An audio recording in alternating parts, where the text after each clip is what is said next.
السلام عليكم ورحمة الله وبركاته. إن الحمد لله نحمده ونستعينه ونستغفره ونعوذ بالله من شرور أنفسنا ومن سيئات أعمالنا. من يهده الله فلا مضل له ومن يضلل فلا هادي له. وأشهد أن لا إله إلا الله وحده لا شريك له وأشهد أن محمدا عبده ورسوله صلى الله تعالى عليه وعلى آله وصحبه وسلم تسليما كثيرا. أما بعد، أعوذ بالله من الشيطان الرجيم. الذين آمنوا ولم يلبسوا إيمانهم بظلم أولئك لهم الأمن وهم مهتدون. সম্মানিত ভাতৃমণ্ডলী, আল্লাহ রাব্বুল আলামিনের প্রশংসা এবং প্রিয় নবী সাল্লাল্লাহু আলাইহি সাল্লামের উপর সালাতু সালামের পর আজ জুমাবার মোবারক দিন, সবচাইতে শ্রেষ্ঠ দিন, এবং এই মোবারক দিনের সবচাইতে গুরুত্বপূর্ণ, মহত্বপূর্ণ, ভালো সময় এই সময়টি আসর থেকে নিয়ে মাগরিব পর্যন্ত জুমার দিন। সুতরাং এই সময়টায় যে অবস্থান করছেন আপনারা আপন আপন জায়গায় বসে দোয়া জিকির আজকার করতে থাকেন। এই সময়টি দোয়া কবুলের সময়। এর আগেও স্মরণ করিয়েছি গত জুমাতে বা তার আগের জুমাতে যে এই সময়টি হচ্ছে দোয়া কবুলের মুহূর্ত। রাসূলুল্লাহ সাল্লাল্লাহু আলাইহি ওয়াসাল্লাম বলেছেন যে ফিহে সাআতুন, এই সময়টি হচ্ছে এমন একটি মুহূর্ত যেই সময় বান্দা কোনো দোয়া করলে আল্লাহ অবশ্যই তা কবুল করেন। সেই সময়টি জুমার দিন আসর থেকে মাগরিব, অথবা জুমার খতিব খুতবা শুরু করা থেকে সালাত শেষ হওয়া পর্যন্ত, নামাজের সমাপ্তি পর্যন্ত জুমার দিন। তো জুমার দিনে এই সময়টাই দোয়া কবুল হয়, যার ফলে এই সময়টাকে গুরুত্ব দেবেন। আর আবশ্যক মোটেই কথা বলবেন না, আলোচনা শুনবেন এবং তার সাথে আপনারা মনে মনে দোয়া জিকির আজকার করবেন। আল্লাহ অন্তরের কথা জানেন, আপনি অন্তর থেকে যা চাইছেন তাও আল্লাহ জানেন। আপনার অন্তরে যে সব কথা আসছে সব আল্লাহ জানছেন। সুতরাং আপনি মনে মনেও যদি আল্লাহর কাছে চান যে আল্লাহ আমার এইটা হোক দুনিয়া আখিরাতের, তো আল্লাহ অবশ্যই সেটা শুনবেন। অন্তরের কথা শুনেন। আলিমুন বিযাতি সুদূর, তিনি অন্তর্যামী। সুতরাং রবের কাছে ভালো অন্তর নিয়ে যদি হাজির হন চান, তো আল্লাহ অবশ্যই শুনবেন। আল্লাহ তৌফিক দান করেন। আজকে 21শে রমজান 1446 হিজরি মোতাবেক 21শে মার্চ 2025। এই সময়গুলো আমাদের সামনে দিয়ে দ্রুত বেগে চলে যাচ্ছে। একটি লাইলাতুল কদর চলেই গেছে, তারপরে আমাদের সামনে আরও যে সময়গুলি আছে তাতে বিশেষ করে বেজোড় রাতগুলি আরও বেশি গুরুত্ব দেবেন। কিন্তু যেগুলো জোড়া রাত সেগুলোকে অবহেলা করবেন না। সেই রাতগুলি সম্পর্কেও অনেক আলেমদের বক্তব্য যে তাতেও লাইলাতুল কদর, শবে কদরের সম্ভাবনা আছে। হ্যাঁ, কোন আলেমের মতে, বড় বড় আলেমদের, আজ আমাদের দেশি আলেম নাই, বড় বড় ইমামদের মতে। সুতরাং তারও একটা গুরুত্ব আছে। জি, তো দেখেন আমরা আজকে 22-এর রাতে যাচ্ছি, কিন্তু বাংলাদেশে 21-এর রাত। জি, সুতরাং সবগুলি রাত ইনশাআল্লাহ বরকতের রাত। এই রাতগুলি সবগুলি বরকতের রাত। এই রাতগুলি ইবাদত বন্দেগীর চেষ্টা করবেন, দোয়া জিকির আজকারের চেষ্টা করবেন, তওবা ইস্তেগফারের চেষ্টা করবেন। আল্লাহ যেন তৌফিক দান করেন। আমি এর আগে একদিন বলেছি ইসলামের গুরুত্বপূর্ণ 3টি দিক আছে, বলেছি না? ইসলামের কয়টি দিক আছে? 3টি দিক। যে কোনো একটি দিক কেউ বলতে পারেন? হাত তোলেন তো দেখি, বলেন। ইসলামকে বোঝার জন্য ইসলামের 3টি দিককে বুঝতে হবে। 3টা দিক আছে। আছে কেউ? হাত তোলা বান্দা। হ্যাঁ, নতুন পুরাতন কে আছে ওখানে হাত তুলেছে? হ্যাঁ, অত দূর থেকে শুনতেই তো পাবো না। কাছের লোকগুলো কোথায়? সব বন্ধ করে। বলেন আর কেউ? হ্যাঁ হ্যাঁ, ইসলামের 3টি দিক। হ্যাঁ, বিশ্বাস। একটা হচ্ছে আকিদার দিক। আকিদার দিক, ইসলামিক পরিভাষাগুলি বলবেন। আকিদা মানে ধর্মীয় ইমানি বিশ্বাস। হ্যাঁ, সহিটা বিশ্বাস করবেন, গলতটাকে গলত মনে করবেন, ভুলটাকে ভুল মনে করবেন। ভুল যদি বিশ্বাস করেন তো পথভ্রষ্ট। বিশ্বাসের ক্ষেত্রে আগে বিশ্বাসটা, আকিদাটা ঠিক হইতে হবে। আকিদা, আজকে আকিদা পরিপন্থী কিছু বিষয় মানে ইসলামী আকিদা, একজন মুসলিমের যে বিশুদ্ধ সহি আকিদা হইতে হবে, সহি বিশ্বাস হইতে হবে, সেটাকে ধ্বংস করে, সেটা বিধ্বংসী, সেটাকে পুরোপুরি ধ্বংস করে অথবা আংশিকভাবে নষ্ট করে, বরবাদ করে, এমন বিষয়গুলি তুলে ধরবো ইনশাআল্লাহ খুব সংক্ষেপে। কারণ এগুলো থেকে বেঁচে থাকা খুবই জরুরি। অন্য অন্য গুনাহ, সবগুলি গুনাহ মানুষের ইমান ইসলামকে কমজোর করে। যে কোনো গুনাহ করলেই মানুষের ইসলাম ইমান দুর্বল হয়। কিন্তু আকীদার বিষয়, বিশ্বাসের বিষয়ে যদি ইসলাম পরিপন্থী বিশ্বাস থাকে, কোরআন এবং হাদিসের উল্টো বিশ্বাস থাকে, তাহলে তাতে হয় ইমান পুরোপুরি নষ্ট হয়ে যাবে, নাহলে ইমান দুর্বল হয়ে যাবে, একেবারে নড়বড়ে হয়ে যাবে, কোনো কাজে আসবে না এইসব ইমান। আর অধিকাংশ মানুষ আমাদের দেশে এইরকমই, জন্মসূত্রে ইমান ইসলাম আছে, কিন্তু দেখা যাচ্ছে ইসলাম পরিপন্থী, ইমান পরিপন্থী, সহি আকীদা পরিপন্থী, বিপরীত অনেক ধ্যান ধারণা থাকার কারণে তাদের ইমানে কোনো প্রাণ নেই, প্রাণহীন, আত্মাহীন ইমান। ইমান আছে জাতিতে মুসলমান, কিন্তু তাতে জীবনে কোনো পরিবর্তন নেই এবং পরিণামও ভালো না, না দুনিয়াতে পরিণাম ভালো, না আখিরাতে জান্নাত পাওয়ার আশা করা যায়। যদি ইমান টোটালি নষ্ট হয়ে যায় তাহলে জান্নাতের আশাই নেই, আর যদি আংশিক নষ্ট হয় তো আংশিক জান্নাত থেকে বাধাগ্রস্ত হইতে হবে। আল্লাহ রাব্বুল আলামিন কোরআনে কারীমে ইরশাদ করছেন সূরা আনআমে আয়াত নম্বর 82-তে, আল্লাযীনা আমানু ওয়া লাম ইয়ালবিসু ঈমানাহুম বিযুলম, যারা মুমিন মুসলিম হইল। আমরা মুমিন মুসলিম, ঠিক না? বলুন আলহামদুলিল্লাহ। এটা পজিটিভ যে আমরা মুমিন মুসলিম, কিন্তু আল্লাহ বলছেন ওয়া লাম ইয়ালবিসু ঈমানাহুম বিযুলম, তাদের ইমানের সাথে যেন তারা শিরকের বা জুলমের সংমিশ্রণ না ঘটায়। ভেজালযুক্ত যেমন খাবার উপকারী নয়, ভেজালযুক্ত ইসলাম উপকারী নয়। হ্যাঁ, ইমান আছে আর তার বিপরীত হচ্ছে ভেজাল, জুলম যেন আপনার জীবনে না থাকে। আর সবচাইতে বড় জুলম হচ্ছে বিশ্বাসের আকীদার জুলম, জি, শিরকের জুলম, ইমান পরিপন্থী, ইসলাম পরিপন্থী জুলম। আর তারপরে ফরজ অজেব ছাড়াও জুলম, হারাম নাজায়েজ কাজ করা, পাপ করাও জুলম, আর কোন মানুষের হক নষ্ট করাও জুলম। জুলম হচ্ছে 3 প্রকার, জুলম হচ্ছে 3 প্রকার, শুনে রাখেন। যারা বড় জুলম করে তারা বড় শিরক করে, যারা শিরকে লিপ্ত রয়েছে, কুফরিতে লিপ্ত রয়েছে, নাস্তিকতায় লিপ্ত রয়েছে, ধর্ম নিরপেক্ষতায় বিশ্বাসী, তারা বড় জালেম, তারা বড় জালেম। যারা ইমান ভঙ্গ করে, জাদু টনাতে লিপ্ত রয়েছে, বড় জালেম। যে কোনো রকমের কুফরিতে লিপ্ত রয়েছে, শিরকে লিপ্ত রয়েছে, তারা বড় জালেম। 2 নম্বর জালেম হচ্ছে জুলমুন নাফস, নিজের উপর অত্যাচার করা। যে 5 ওয়াক্ত নামাজ পড়ে না সেও জালেম, যে রমজান মাসে পানাহার করে, দিনে রোজা রাখেন অথচ রোজা ফরজ, সুস্থ মানুষ, সেও জালেম। যে কোনো পাপ করে সে হচ্ছে জালেম। যে হারাম ব্যবসা করে, হারাম রোজগার করে, মানুষের হক নষ্ট করে না কিন্তু হারাম ব্যবসা, সেও জালেম। যে কোনো হারাম কাজ করে, অন্যায় কাজ করে, সে হচ্ছে জালেম, জুলমুন নাফস। এই জন্য আদম আলাইহিস সালাম যখন নিষিদ্ধ ফল খেয়েছিলেন, তাই না, ওয়ালা তাকরাবু হাযিহিশ, এই গাছের কাছে যাবে না, কিন্তু ওই গাছেরই ফল খেয়ে ফেললেন, হ্যাঁ, স্বামী স্ত্রী। তখন আল্লাহ জান্নাত থেকে কি করলেন? বের করে দিলেন, আল্লাহর আদেশ বিরোধী কাজ করার জন্য। তাহলে জান্নাত থেকে বঞ্চিত হইতে হইল আল্লাহর নাফরমানি করার কারণে।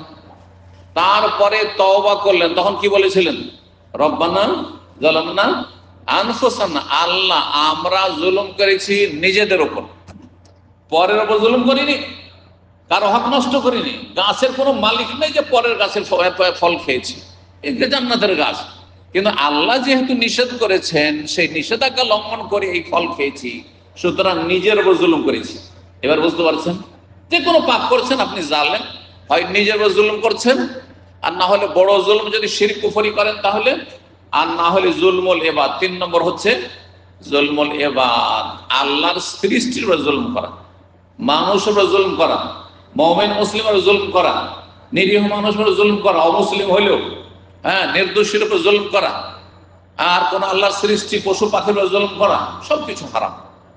ইন্নী হারামতু যুলমা আলা নাফসি, হাদিসে কুদসি আল্লাহ বলছেন আমি জুলমকে নিজের জন্য হারাম করেছি, আর ওয়াজআলতুহু বাইনাকুম মুহাররামান, তোমাদের মাঝে হারাম করেছি। আমিও জুলুম করি না, তোমাদের জন্য জুলুম করার বৈধতা দিন। তো বলছিলাম ঈমান নিয়ে আসলে জুলম মুক্ত মানে পাপ মুক্ত ঈমান হইতে হবে, তার নিরাপদ জান্নাতে যেতে পারবেন আর হেদায়েত পাবেন, সার্বিক নিরাপত্তা পাবেন। আল্লাহ বলছেন যদি ঈমান নিয়ে আসে এমন ঈমান, এমন মুসলিম হয় যে জুলমের সংমিশ্রণ ঘটায়নি জীবনে, এই 3 রকমের জুলম মনে রাখবেন। উলাইকা লাহুমুল আমন, তাদের জন্য সার্বিক নিরাপত্তা রয়েছে। সার্বিক অন্যায় থেকে বেঁচে আছেন, সার্বিক নিরাপত্তা রয়েছে। আংশিক অন্যায় করেছেন, আংশিক নিরাপত্তাহীনতা রয়েছে। আশা করি ভাষাগুলি আমার বুঝছে। আর যদি জুলম থেকে বেঁচে থাকতে পারেন, পাপ না করেন, আপনার আকীদা খারাপ না হয়, আপনার যদি কারো অবিচার না হয়, তাহলে হেদায়েত প্রাপ্ত ওয়াহুম মুহতাদুন, আল্লাহর দিকে হেদায়েত পাবেন, আপনি সঠিক রাস্তায় আছেন, আপনি জান্নাতের রাস্তায় আছেন। ওয়াহুম মুহতাদুন, হেদায়েত প্রাপ্ত হইতে হলে আর দুনিয়া আখিরাতে নিরাপত্তা পেতে হলে কি করতে হবে? এমন মুমিন মুসলিম হইতে হবে যেই মুমিন মুসলিমের জীবনে জুলুম নেই, জুলুম নেই, আল্লাহর হক নষ্ট করেনি, রসুলের হক নষ্ট করেনি, কোন মানুষের হক নষ্ট করেনি, নিজের ব্যক্তি জীবনে প্রকাশ্য বা এরকম বড় কোনো পাপ নেই। হ্যাঁ, ইচ্ছা করে বড় পাপ করছে, কবিরা গুনাহ করছে, এমনটা নেই। আর যদি হয় সাথে সাথে তওবা করে পরিষ্কার পরিচ্ছন্ন হয়ে যাবে। তাহলে বোঝা গেল যে এই জুলুমগুলির একটা গুরুত্বপূর্ণ জুলম হচ্ছে আকীদা বিপরীত কিছু বিশ্বাস করা। ইসলামী আকীদা, ইসলামিক যে ফেথ রয়েছে তার বিপরীত পরিপন্থী কোনো বিশ্বাস, যেগুলি ঈমানকে নষ্ট করে অথবা দুর্বল করে, সেগুলি এখন গণিয়ে দিই। সময় বেশি আমাদের কাছে নেই, শুধু গণিয়ে দিচ্ছি সংক্ষেপে, দলিলের দিকে শুধু ইশারা ইঙ্গিত করব আর চলে যাব। 1 নম্বর হচ্ছে কেউ যদি নিজের শরীরে, হাতে, পায়ে, গলায় কোনো সুতা ব্যবহার করে অথবা বালা ব্যবহার করে, অনেকে বালা পরে কিসের জন্য? বলছে আমার হাতে ব্যথা হয়েছে, তো এই বালা ব্যবহার করলে হাতে ব্যথা হবে, টোটকাতে বিশ্বাস, বুঝছেন না? একটা সুতা বেঁধে আছে, কালো সুতা, দেখেছেন অনেকে কালো সুতা বেঁধে আছে, টাকা বেঁধে আছে। কেন কালো? বলছে যে এটাতে কি হবে, বদনজর লাগবে না, অথবা এটাতে আমার এই হয় কোন আপনার কোন রোগে আক্রান্ত, সে রোগ ভালো করার জন্য, অথবা কোন অনিষ্ট থেকে প্রতিরক্ষামূলক ব্যবহার করা, দুটোই কিন্তু শিরক। একজন অসুস্থ আর বালা ব্যবহার করছে, টাকা ব্যবহার করছে সুস্থ হওয়ার জন্য, সেটাও শিরক। আর কেউ অসুস্থ নয় কিন্তু মনে করছে যে এইটা ব্যবহার করলে কি হবে না, জিন থেকে রক্ষা পাবো, অথবা রোগ থেকে রক্ষা পাবো, বালা মুসিবত থেকে রক্ষা পাবো, প্রতিরক্ষামূলক ডিফেন্সমূলক ব্যবহার করছে, সেটাও শিরক, কিন্তু ইসলাম বিরোধী কাজ। বালা টাকা ব্যবহার করা, কত নাকি ব্যবহার করছে। এই প্রসঙ্গে একটি কথা বলি, অনেকে কিন্তু এই জন্য ব্যবহার করেন না যে বালা মুসিবত থেকে বাঁচবো বা বালা মুসিবত ভালো হবে, সেই জন্য ব্যবহার করছেন, কিন্তু সাজের জন্য। আমাকে কয়েকদিন আগে আমাদের কিছু ভলেন্টিয়ার ভাইয়েরা বললেন যে অনেক ছেলেরা আসছে এখানে ইফতার করতে, বা ভাইয়েরা আসছে যাদের হাতে চেন না হয় গলায় চেন নিয়ে আসছে। এটা হারাম, জায়েজ না। এই গলায় চেন পরা আর হাতে আপনার চেন পরা, এগুলো হচ্ছে মহিলাদের সাজ। আপনি নারী, আর যদি নারীর বেশভূষা গ্রহণ করেন তো আপনার উপর লানত থাকে। হ্যাঁ, হাদিসের ভাষা আপনি মালাউন, আমাদের সে কাফেরকে মালাউন বলে বাঙালি জাতির, বাঙালি মুসলিমরা। না, আপনি যে মালাউন হয়ে গেলেন মানে অভিশপ্ত হয়ে গেলেন, লানত আপনার ওপর। ওই পুরুষের উপর লানত রয়েছে যে নারীদের বেশভূষা গ্রহণ করে, ওই নারীর উপর লানত অভিশাপ রয়েছে যেই নারী পুরুষদের মতো সাজে। জি, সুতরাং এই কাবিরা গুনাহ লানত থেকে যদি আল্লাহর অভিশাপ থেকে বাঁচতে হয় আর মালাউন না হতে হয়, তাহলে তওবা করে ফিরে আসেন। হাতে চেন রাখবেন না, গলায় চেনমেন রাখবেন না, এগুলো মহিলাদের কাজ। মহিলাদেরকে সাজার জন্য আল্লাহ গুলো দিয়েছেন, আপনার জন্য জায়েজ নাই। স্বর্ণ যদি নাও হয়, চাঁদি না হয়, তবু হারাম। লোহার, পিতলের, তামার হইলেও হারাম, জায়েজ নাই পুরুষের জন্য। আর মহিলাদের জন্য মহিলাদের জন্য জায়েজ রয়েছে। আপনার জন্য একজন পুরুষ হিসাবে শুধু আংটি চলবে, আংটি, তাও কিসের? হ্যাঁ, রূপার চাঁদির আংটি, স্বর্ণের আংটি না। আমাদের বাঙালি সমাজের এক শ্রেণীর মূর্খ লোকেরা বলে যে একটা স্বর্ণের আংটি চলবে। কোন একজন, আমার বাল্য জীবনের কথা বলছি, মাদ্রাসা তখন ছাত্র, তো এরা 14 বছর বয়স, বলছে বাবা এটা জায়েজ। এই একটা আমরা যে একটা রাখছি শ্বশুর বাড়ি থেকে, একটা আগের যুগে কিন্তু জামাইরা, আমরা যখন ছোটকালে ছিলাম কি করতো, শ্বশুর বাড়ি থেকে জামাইরা কি পেত? একটা স্বর্ণের আংটি পেত, গোল্ডেন আংটি। আংটি পরে আছে। তাই আমি বললাম যে মামা এটা তো জায়েজ নেই। তো বলছে না না না না, কেউ বললো তোমাকে? তো আমি যেহেতু ছোট, তো আমাকে পাত্তাই দিলাম, বলছে কেউ বললো এটা জায়েজ? একটা আমি স্বর্ণের আংটি রাখতে পারবো, কিসের জন্য? যদি কোথাও মরে যাই, তা আমার কাফন দাফন কি দেওয়া হবে? কাফন দাফন কিনতে হবে না, সেই জন্য। কোথায় পেলেন এটা? এটা মন গড়া ধর্ম, এটা মূর্খদের কথা। কথা বোঝা গেছে না? জি। সুতরাং পুরুষদের জন্য সামান্য একটু 1 গ্রাম স্বর্ণ ব্যবহার করাও জায়েজ না, পুরুষের জন্য জায়েজ না, আল্লাহ হারাম করেছে। তো যাই হোক, নবী সাল্লাল্লাহু আলাইহি ওয়াসাল্লাম একজন লোককে দেখলেন যে তার হাতে একটি বালা আছে। কিসের বালা ব্যবহার করছে সে? পিতলের বা তামার। ফাকাল মা হাযিল হালাকা, এই বালাটি কিসের জন্য? কালা হাযিহি মিনাল ওয়াহিনা, আমি একটু অসুস্থ তো আত্মরক্ষার জন্য বা রোগ ভালো করার জন্য এই বালাটা আমি ইউজ করছি, ব্যবহার করছি। রাসূলুল্লাহ সাল্লাল্লাহু আলাইহি ওয়াসাল্লাম কি বললেন? ইনজাহা, এটাকে খুলে ফেলো, এটাকে খুলে ফেলো। কেন? ফাইন্নাহু লা তাযিদুকা ইল্লা ওয়াহনা, তোমার রোগকে আরো বৃদ্ধি করবে, বালা মুসিবত আরো বেশি বাড়াবে। তো যারা দেখেন তাবিজ তোমার ব্যবহার করে, তাদের ওপর জিন শয়তানের উপদ্রব বেশি। যত বেশি তাবিজ তোমার করে আর যত বেশি কবিরাজ ওঝার কাছে যায়, তত বেশি বালা মুসিবত তাদের জীবনে। আলহামদুলিল্লাহ, দেখেন জিন শয়তান দেখাই যায় না সৌদি আরব, তাই না? সব ইন্ডিয়া বাংলাদেশে গিয়ে হাজির হয়ে গেছে, পরেশান করেছে।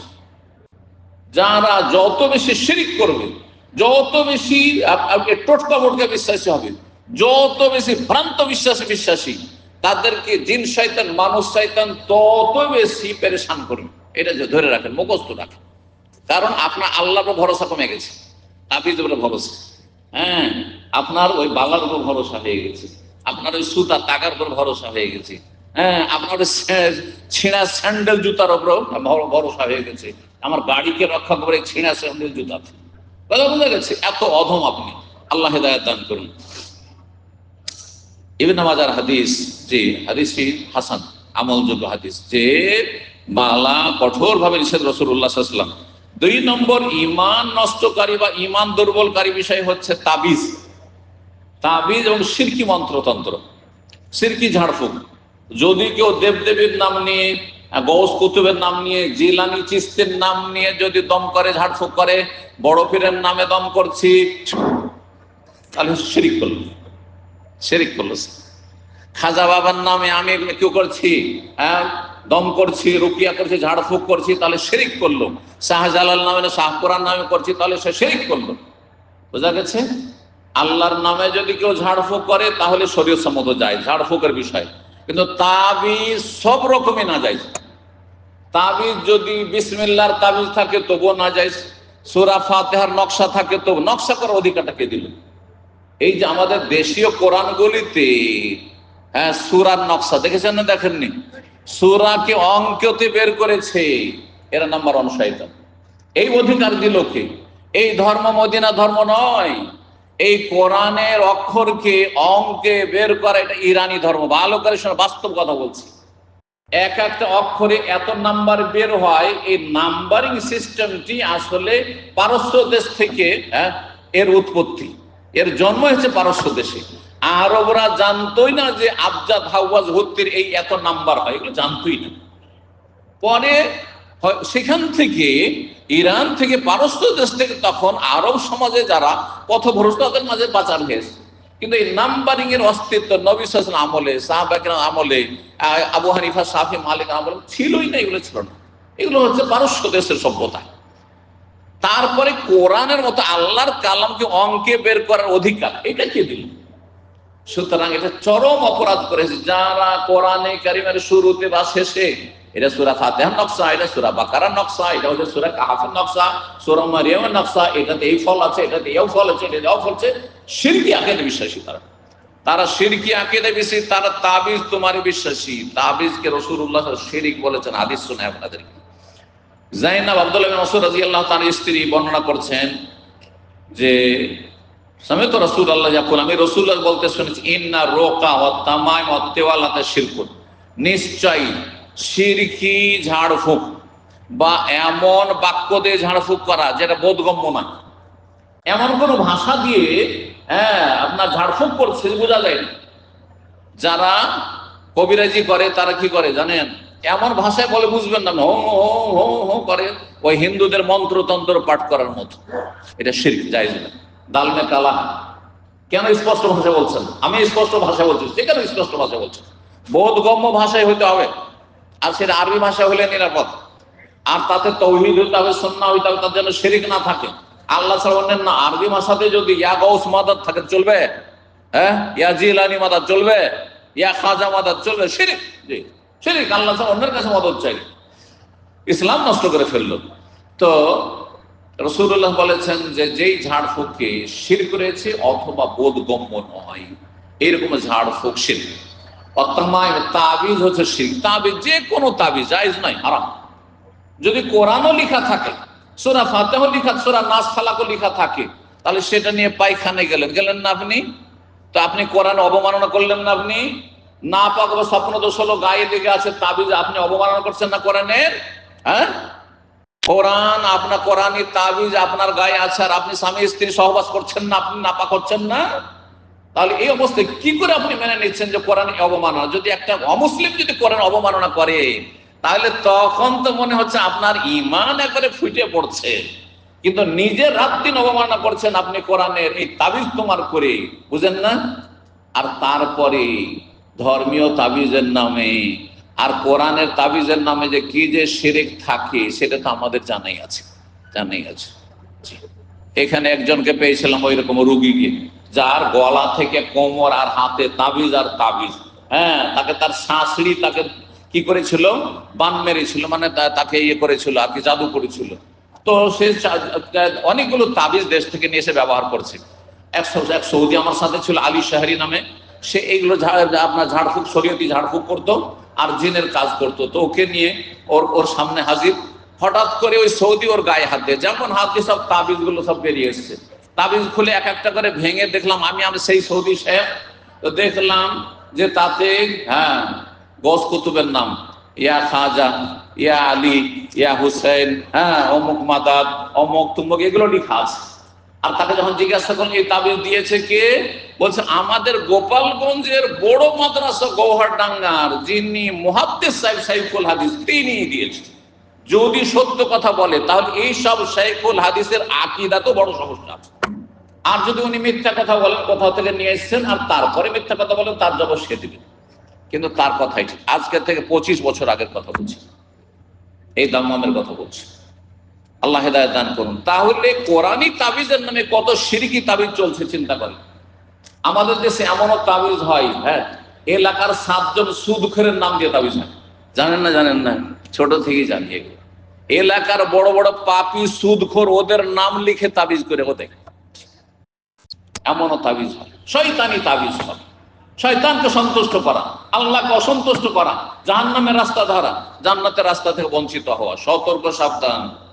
এইরকমই প্রেম সৃষ্টি করা আমাদের দেশে। একটু তদবির করে দেন তো, একটা মেয়ের জন্য আমি পাগল, মেয়েটার বাবা বিয়ে দিতে চাই না যাতে ওদের মতি গতি ফিরে যায়।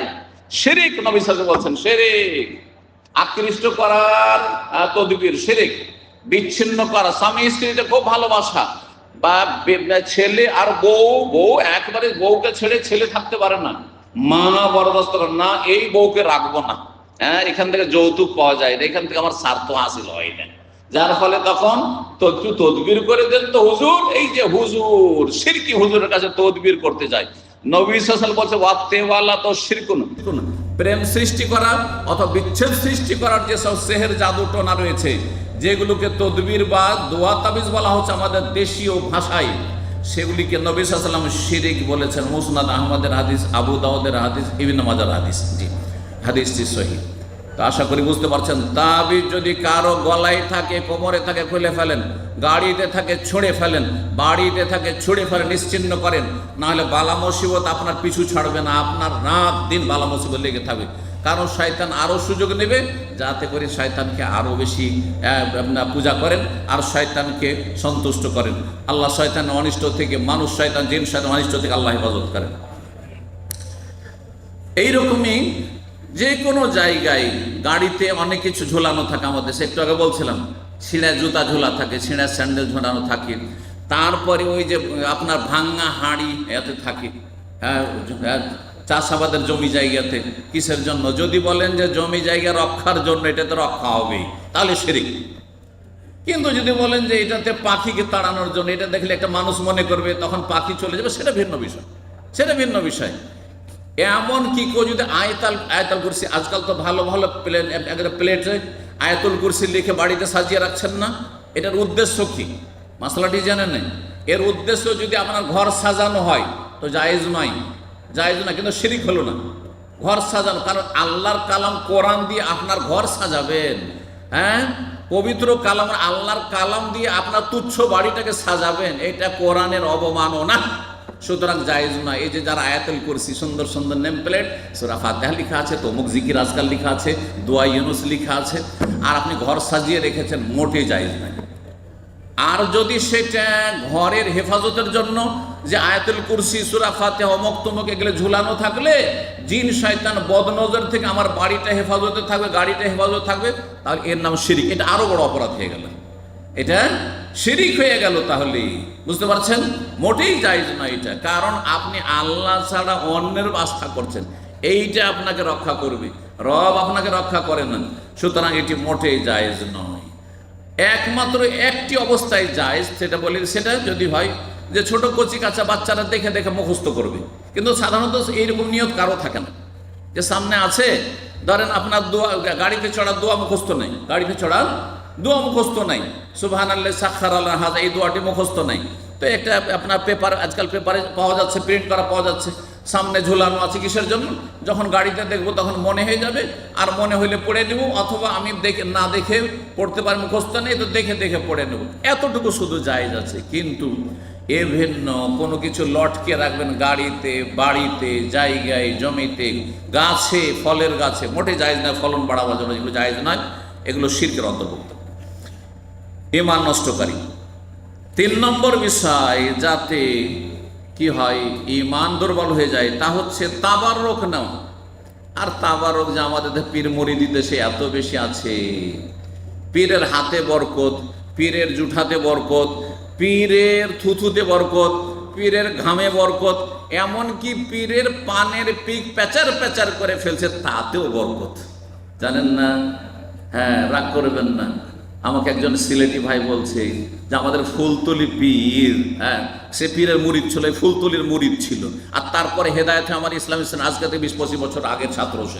সে বলছে যে শেখ, আমরা তো ছিলাম সে ফুলতলির মুরিদ, আর সে পীর সাহেব কি করতো, প্যাচারে প্যাচার করে জর্দাদা পান খেত আর পিক ফেলছে, আর মুরিদরা সাথে সাথে নিচ্ছে আর গায়ে মাখছে। কথা বুঝতে পারছেন? আউযু বিল্লাহি মিনাশ শাইতানির রাজিম। অধম মানুষ এগুলো। আর এগুলো হিন্দুদের ধর্ম হইতে পারে, এটা ইসলাম ধর্ম নয়, মোটেই নয়। কোন মুসলিমের জন্য জায়েজ না যে এমন কাজ করে আমার থেকে বরকত। আমার তো দূরের কথা, কাবার ইমামের কাছে গিয়ে মনে করবে যে তার চাদরটা একটু ছুঁই, তাতে কোনো বরকত নেই তাতে। ভালো করে শুনুন, একমাত্র রাসূলুল্লাহ সাল্লাল্লাহু আলাইহি ওয়াসাল্লাম ছাড়া সাহাবায়ে কেরাম আবু বকর, ওমর, উসমান থেকেও এরকম মনে করেননি যে আবু বকরের গায়ে বরকত আছে, তো ওমরের কাপড়ে বরকত আছে, ওসমান আলীর কাপড়ে বরকত আছে, ফাতেমার কাপড়ে বরকত আছে, রাদিয়াল্লাহু তাআলা আনহু আজমাইন। না না, এরকমটা বিশ্বাস করতেন না। এই তাবাররুকটা শিরকি তাবাররুক যদি মনে করে বরকত। অনেকে আমাদের সাথে মুসাফা করতে আসেন, হ্যাঁ, এক তো মুসাফার ক্ষেত্রে আপনাদেরকে বললি, মুসাফা সুন্নাত এক হাতে না 2 হাতে? এক হাতে। ডান হাতে না বাম হাতে? ডান হাত ভালো কাজের জন্য না মন্দ কাজের জন্য? ভালো কাজের জন্য ডান হাত। মুসাফাটা ভালো কাজ না মন্দ কাজ? সওয়াবের কাজ, ভালো কাজ, তাই না? তাহলে মুসাফা ডান হাতে করে, সাফা মানে হাতের তলা, হাতের তলার সাথে হাতের তলা মেলানো, বোলটা সংশোধন করেন, মেজরিটি ইফতার ক্যাম্পে নতুন ভাইরা আসছেন আর এসে দুই হাতে মুসাফা করছেন। হ্যাঁ, চিন্তা করুন তো, আপনার বাম হাতটা কত ময়লা আবর্জনা নেড়েছে। এটা দিয়ে পেশাব সাফ করছেন, এটা দিয়ে মলমূত্র সাফ করছেন, এটা দিয়ে আপনি কাঁচপোটা সাফ করছেন, আর এইটা নিয়ে এসে আপনি হাতে লাগাচ্ছেন, আপনি অন্যের হাতে। এটা অন্যের জন্য অরুচিকর আর শরীয়ত বিরোধী কাজ। দুই চার হাতে মুসাফা নেই ইসলাম ভালো করে শুনে, এটি সুন্নতের খেলাফ কাজ। আমাদের দেশের একশিন আলেমরা হাদিস বুঝে না, আর বুঝলেও সহিটা বুঝায় না, বাপদাদার ধর্ম তরিকা পালন করাই, রাসূলুল্লাহ সাল্লাল্লাহু আলাইহি ওয়াসাল্লামের সুন্নাহর দিকে নিয়ে যান না। এক দুই হাতে মুসাফা, দুই চার হাতে মুসাফা নয়। ভালো করে শুনে রাখেন, কথা বুঝতে পারলেন না? বাম হাত খারাপ কাজের জন্য, আল্লাহর হস্তে খারাপ কাজ যেটা দিয়ে করছেন, ময়লা মূত্র সাফ করছেন, সেটা নিয়ে এসে কারো হাতে লাগাবেন না। আপনি ছোট হোক আর বড় হোক, কারো হাতে লাগাবেন না। এটা অরুচিকর অন্যের জন্য। বিশেষ করে আমি তো মনে করি আমার জন্য অরুচিকর সেটা, যে আপনার ময়লা আবর্জনা যেটা পরিষ্কার হচ্ছে সেই হাত নিয়ে এসে আমার হাতের সাথে লাগাচ্ছেন, তাও ডান হাতের সাথে লাগাচ্ছেন। না না, মোটেই না। বোঝার চেষ্টা করে, আল্লাহ যেন বোঝার তৌফিক দান করেন। তো কি বলছিলাম, মুসাফা করার পরে একটা ঝুঁকিয়া মুসাফা, এটা জায়েজ নয়। তারপর মুসাফা করার বুকে এই যায়, এটা কি তাবারক হাসিল, বরকত হাসিল করছে, এটা জায়েজ নয়। এতে ঈমান দুর্বল হয়ে যায়, শিরকও হতে পারে, বেদাত তো অবশ্যই, শিরকও হতে পারে। এইরকম মাজার সংক্রান্ত যত ভুল ভ্রান্তি আছে, মাজার নিয়ে যত কাজ হচ্ছে, শিরক নয় বেদাত, এগুলোতে ঈমান নষ্ট হয়ে যায়, না হয় ঈমান দুর্বল হয়ে যায়, একেবারে শেষ হয়ে যায়। মাজারে তওয়াফ করা, মাজারে চাদর চড়ানো, কবরকে পাকা করা, আর তাকে মাজার বলা, মাজার কিসের? সে তো সব কবর। হ্যাঁ, নবীর কবরকে সাহাবীরা কবর বলেছেন, রওজা নয়। সুতরাং পীরের কবর বলবেন, মাজার বলবেন না। শাহজালালের কবর বলবেন, মাজার বলবেন না। ভালো করে বুঝে রাখেন বিষয়গুলি। আরো অনেক কথাই ছিল আকীদার বিষয়, ইনশাআল্লাহ তাআলা সময়ে আলোচনা হবে। আর এইসব আলোচনা আমাদের আলহামদুলিল্লাহ আছে, ইউটিউব খুললেই পেয়ে যাবেন আপনি। আল্লাহ রাব্বুল আলামিন আমাদেরকে আমলের তৌফিক দান করেন, আকীদা সংশোধনের তৌফিক দান করেন, আখলাক চরিত্র সংশোধনের তৌফিক দান করেন, ইবাদত বন্দেগী পূর্ণরূপে করার তৌফিক দান করেন। জাযাকুমুল্লাহু খাইরান ওয়া সাল্লাল্লাহু আলা নবিয়িনা মুহাম্মদ ওয়া আলা আলিহি ওয়া সাহবিহি আজমাইন।